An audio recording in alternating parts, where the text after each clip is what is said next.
This channel does not promote any violent, harmful, or illegal activities. All content provided by this channel is meant for an educational purpose only. ইটাহারে SIR শুনানি কেন্দ্রে তাণ্ডব, অজ্ঞাত পরিচয় 300 জনের বিরুদ্ধে অভিযোগ। ঘটনার দুদিন কেটে গেলেও গ্রেফতার মাত্র 2। ধৃতদের 6 ফেব্রুয়ারি পর্যন্ত জেল হেফাজত। 27 তারিখের মধ্যে পুলিশকে আদালতে কেস ডায়েরি জমা দিতে নির্দেশ দেওয়া হয়েছে। বিডিওর অভিযোগের ভিত্তিতে এফআইআর, এখন অধরা বাকি অভিযুক্তরা। তৃণমূল বিধায়ক মোশাররফ হোসেনের নেতৃত্বে তাণ্ডবের অভিযোগ বিরুদ্ধে সুপ্রিম কোর্টের নির্দেশ।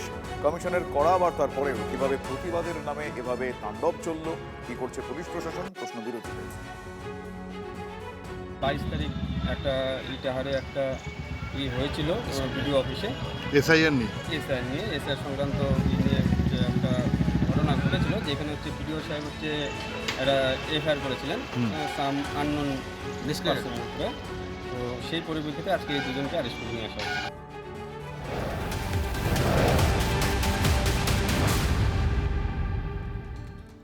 প্রকাশ্য রাস্তায় তৃণমূল নেতার মস্তানি, গলা টিপে মারধর, ঘুষি, ধাক্কা। কাঁথির এই ভিডিও ভাইরাল হয়ে গিয়েছে। মারধরে অভিযুক্ত কাঁথি মৎস্য ইউনিয়নের নেতা ও কাঁথি 1 নম্বর পঞ্চায়েত সমিতির বিরোধী দলনেতা আমিন সোহেল, এমনটা বিজেপির দাবি। আর এই বিষয়ে মুখ খুলতে চাননি অভিযুক্ত তৃণমূল নেতা বা কাঁথি তৃণমূল নেতৃত্ব কেউই।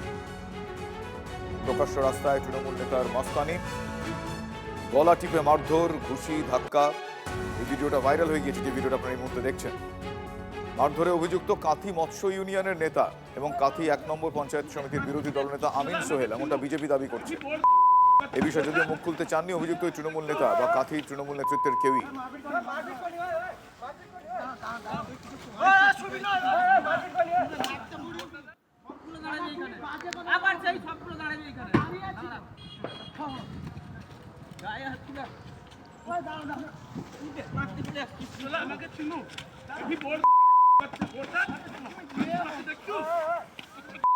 আসলে দলটা তো কাটমানিখোর আর সমাজ বিরোধীদের নিয়ে তৈরি।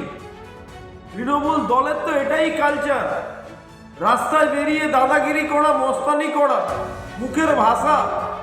আরে আপনারা সমাজ বিরোধীর থেকেও ঘৃণ্য। আপনারা যেভাবে মস্তানি করছেন, যেভাবে দাদাগিরি করছেন, যেভাবে মারছেন, এ তো গলা টিপে ধরে যেভাবে আক্রমণ করছেন, এ তো খুনের চেষ্টা মনে হচ্ছে। আপনাদের এই হচ্ছে আপনাদের আচরণ, এই হচ্ছে তৃণমূলের পরিচয়, এই হচ্ছে তৃণমূলের নেতাদের স্বরূপ। এরাই হচ্ছে কাঁথির তৃণমূলের নেতা। ধিক্কার জানাই আপনাদের।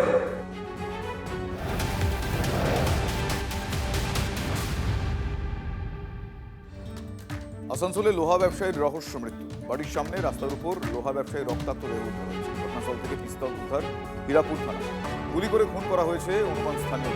আসানসোলের 80 নম্বর ওয়ার্ডের করিম ডাঙ্গালের ঘটনা এটি। মৃত সবরুদ্দিনের মাথায় এবং নাকে রক্ত ছিল। কিন্তু কিভাবে মৃত্যু, তদন্তে হীরাপুর থানার পুলিশ।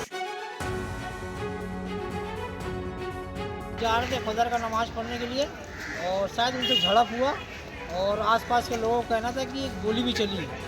और उसी दरम्यान उनके परिवार के जो मोहल्ले के लोग हैं उन्होंने पहुँचे, तब तक उनको लेके आया गया हॉस्पिटल और यहाँ डॉक्टरों ने डेट क्लियर कर दिया। क्या करते थे?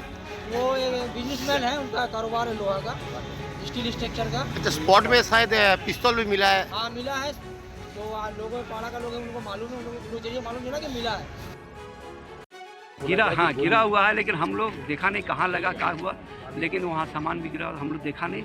लेकिन उठा के भी हम लोग नहीं देखा, पलटी भी नहीं किया। इसलिए देख के कौन गया? उसके घर का फैमिली।